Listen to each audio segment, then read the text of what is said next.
45歲求子冇門嘅阿嬌，終為當年嘅荒唐行為買單。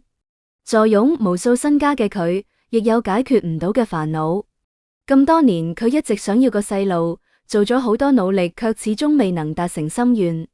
佢曾差啲實現兒女雙全，最終卻因種種原因違背意願放棄。如今45歲嘅佢四處求子冇門，終究為當年嘅荒唐行為付出咗代價。求子冇門嘅狀態伴隨佢近10年，至今未實現。每當睇到朋友帶細路出門，一家人同康嘅場景，佢總會投去羨慕嘅目光。節目錄製時遇到細路，亦忍不住親近。以佢而家嘅年紀，自然懷孕難度極大，即使嘗試試管嬰兒，成功率亦細，且伴隨併發症風險，年齡越大風險越高。佢後悔冇能喺最佳年齡生育，如今仍抱着一絲希望，堅持健身，調理身體。阿嬌本名鍾欣桐，最初以歌手身份出道，與蔡卓妍組成女子演唱組合，後轉型影視圈。觀眾通過仙俠劇中佢飾演嘅信芳記住佢，角色靈氣十足。如今佢喺北京獨居豪宅，日常食近4位數一份嘅佛跳牆，看似光鮮嘅生活背後藏住難言之隱。佢曾表示喺呢度住咗幾年，幾乎冇落過廚，呢個並非炫耀，而係想表達光鮮背後嘅孤獨。佢一直想要細路，呢個願望伴隨佢近10年未實現。曾幾何時，佢差啲就當上媽媽，卻因一念之差放棄。有網友爆料，佢曾與一位有錢人交往並懷上龍鳳胎，當時佢非常高興，冇諗到對方根本唔希望佢生落細路，望住男方拿出4500萬作為補償俾佢去醫院做手術。仲有消息稱男方因嫌棄女方身高，要求佢放棄細路。外界認為呢啲只係說辭，真相難以考證。此前佢做過凍卵，後續流程需要伴侶參與。與賴宏國結婚後，佢本以為迎嚟生育好時機，為避孕放下繁忙工作，可男方總以忙事業為由唔願配合，呢段婚姻僅維持2年便結束。離婚後冇多戰，賴宏國再婚並育有仔女，如今與現任妻子兒女相傳，過住幸福生活，與鍾女士嘅境遇形成鮮明對比。為實現當媽媽嘅願望，佢嘅付出遠超想象。屋企擺滿避孕書籍，預留嬰兒房，仲去考咗早教證。佢改掉愛飲酒嘅習慣，開始養生。可現實殘酷，有些事錯過最佳時間便難以挽回。佢嘅感情坎坷與2008年照片門事件密不可分。當時佢正處於事業黃金期，一組照片曝出俾佢跌落谷底，事業停擺，生活徹底被打亂。雖然後來成功復出，但感情上一直唔順。早年感情以唔體面方式收場，後續幾段戀情亦無疾而終，呢個與佢童年經歷有關。1歲時父親離世，留下佢同母親相依為命，母女倆生活艱難，經常搬屋，導致佢細個冇固定玩伴，缺乏安全感。好喺佢堅強，喺學校表現優秀。阿嬌係中學時朋友起嘅綽號，亦係嗰陣佢被星探發掘，開始做模特兼職，後被英皇娛樂簽約，成為公司力捧藝人。如今佢雖小拍夫，但喺網絡上活躍，擁有社交賬號，常分享養生日常同瘦身知識。3月22日，佢喺網上發視頻分享二胖體質如何變瘦。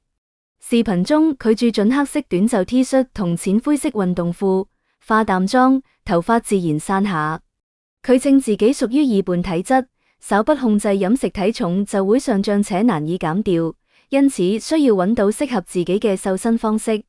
佢日常好少煮飯，基本靠點外賣，選擇低卡套餐，只食8分飽，少食碳水，主食多食肉同菜，保持清淡少油，飲品選冇糖嘅。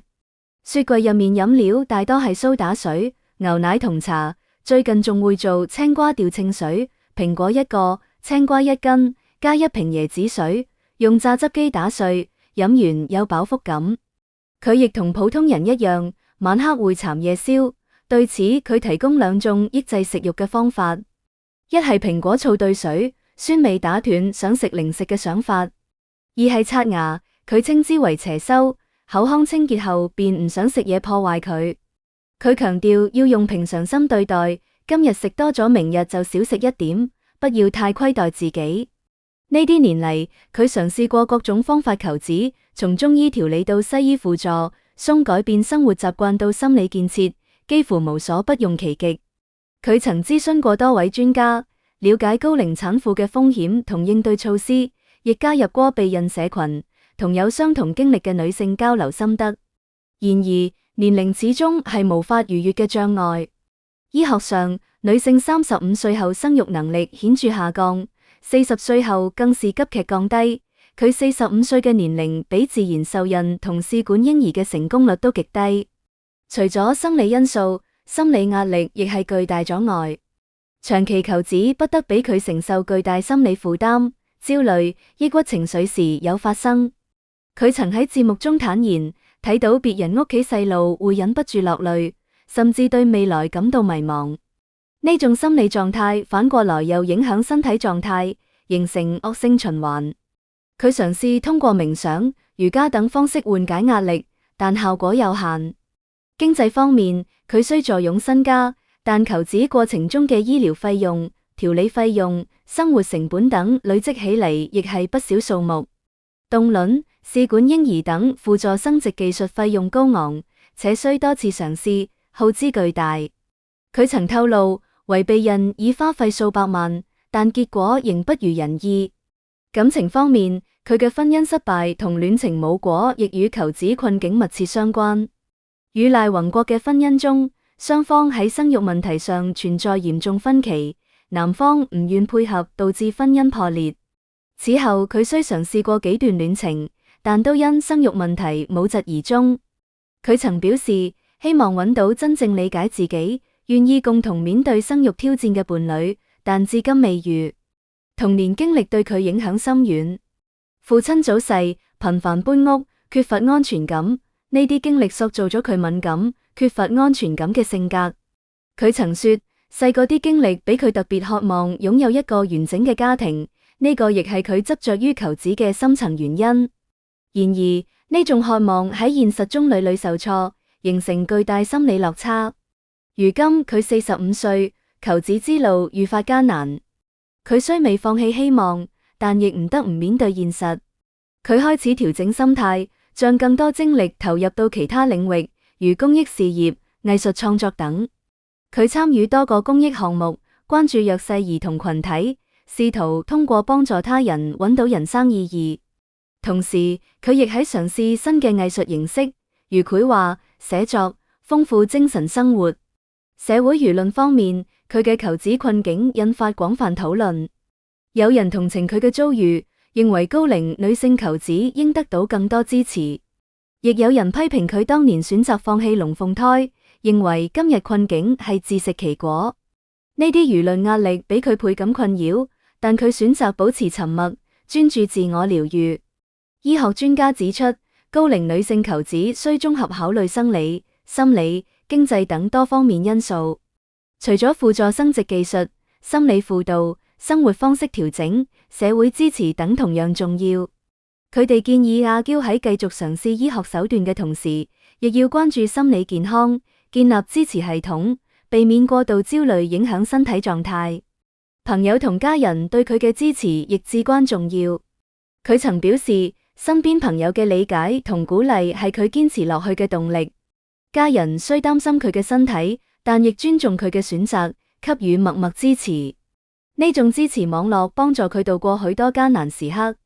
未來佢可能繼續嘗試輔助生殖技術，亦可能選擇其他路徑，如領養、代孕等。無論選擇哪條路，都需要面對法律、倫理、社會等多重挑戰。佢需權衡利弊，做出最適合自己嘅決定。回顧佢嘅求子歷程，從最初嘅渴望到後來嘅執着，再到如今嘅反思，呢個係一個充滿艱辛與思考嘅過程。佢為當年嘅選擇付出代價，亦喺不斷成長。無論結果如何，佢對生命嘅渴望同對家庭嘅向往值得尊重。如今佢45歲，企喺人生十字路口，求子之路雖艱難，但佢未放棄希望。佢用行動證明，即使面對重重困難，都要勇敢追求內心所求。佢嘅故事唔單止係個人求子嘅歷程，亦折射出高齡女性喺生育問題上嘅普遍困境，引發社會對生育支持、女性權益等議題嘅深入思考。喺娛樂圈呢個名利場，佢經歷大起大落，鬆巔峰到低谷再度復出，始終保持堅韌。求子之路雖艱難，但佢用堅強同勇氣面對。佢嘅故事提醒人們，生命中嘅每個選擇都有代價，但只要唔放棄希望，總有可能揾到屬於自己嘅幸福。無論未來如何，佢對生命嘅熱愛同對家庭嘅渴望，都將成為佢繼續前行嘅動力。